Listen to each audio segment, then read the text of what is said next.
آپ کی سوچ اتنی بلند ضرور ہونی چاہیے کہ لوگ آپ کی آنکھوں کی چمک کو دیکھ کر بتا دیں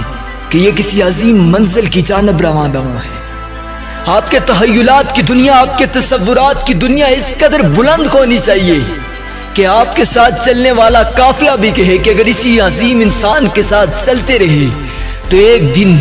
عظیم منزل پر پہنچ کر خود بھی عظیم بن جائیں گے۔ آپ کے ساتھ چلنے والا قافلہ یہ کہے کہ اگر مثال ایسی ہو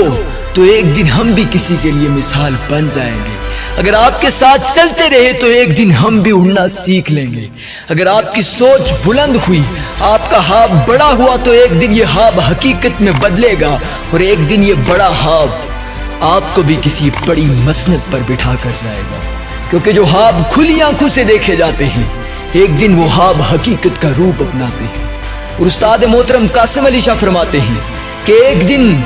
کسی جج صاحب سے میری ملاقات تھی، تو ملاقات کے دوران اچانک ایک وکیل آتا ہے۔ وہ میرے لیے اجنبی تھا لیکن وہ مجھ کو جانتا تھا۔ ملاقات کے بعد وہ کہتا ہے کہ سر میں نے آپ کے موٹیویشنل لیکچرز یوٹیوب اور فیس بک پر بڑے سنے اور آج آپ کو دیکھ بھی لیا۔ قاسم علی شاہ کہتے ہیں وہ شخص کہتا ہے کہ میں اپنی فیلڈ کا اس وقت ایکسپرٹ ہوں، کیونکہ ایک وقت تھا، ایک جگہ تھی، وہ ہوٹل کا نام بھی بتاتا ہے، اس ہوٹل کے اندر ایک سیمینار تھا اور اس سیمینار میں ایک موٹیویشنل اسپیکر آیا ہوا تھا۔ اس کی ایک لائن اس نے کہا تھا کہ لکھو، اپنے نوٹس پر لکھو کہ خواب بڑے دیکھو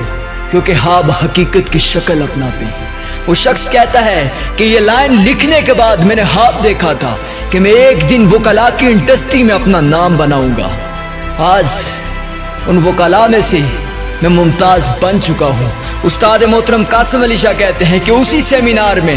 میں بھی اسی جگہ پر بیٹھا ہوا یہ لائن لکھتا ہوں، اور اس لائن کو لکھنے کے بعد سوچتا ہوں ایک دن میں اپنی انڈسٹری کا گرو بنوں گا۔ ایک ہی سیمینار میں ہم دونوں نے اکٹھے ایک خواب دیکھا تھا، ایک ہی لائن پر اپنے پورے مستقبل کو بدل کر رکھ دیا تھا۔ سر اگر خواب تگڑا ہو، اگر مشن تگڑا ہو، اگر سوچ تگڑی ہو تو ایک دن آپ بھی تگڑے انسان بن کر دنیا کے لیے مثال بن جائیں گے۔ اگر آپ کی سوچ تگڑی ہوئی، آپ کا مشن، آپ کی منزل، آپ کا مقصد بڑا ہوا،